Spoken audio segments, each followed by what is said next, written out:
ରାମ ନାରାୟଣ ରାମ।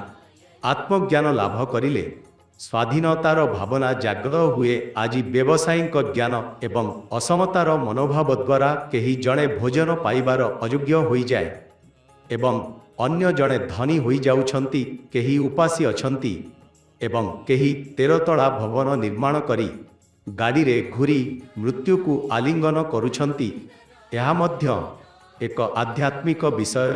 କେବଳ ବିଷ୍ଣୁଙ୍କ ବିଷୟରେ ଚିନ୍ତା କରିବା ଆଧ୍ୟାତ୍ମିକତା ନୁହେଁ।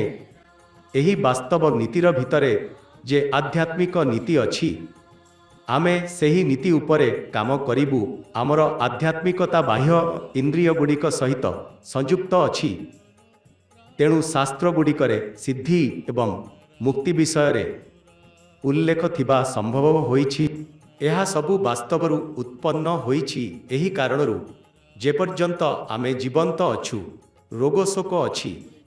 ଆମେ ବାସ୍ତବତା ସହିତ ପୂର୍ବରୁ ଥିବା ଜାଣିଥିବା କଥାଗୁଡ଼ିକୁ ମନେରଖି ସମାଧାନ କିପରି କରିବା ଯାଏ, ତାହାର ଉପରେ କାମ କରିଯିବା ଉଚିତ। ଆମେ ଯେତେବେଳେ ବାସ୍ତବ ନୀତିକୁ ଅଲଗା ଭାବରେ ଦେଖୁ, ସେତେବେଳେ ଅସୁବିଧା ଦେଖାଦେଇଥାଏ।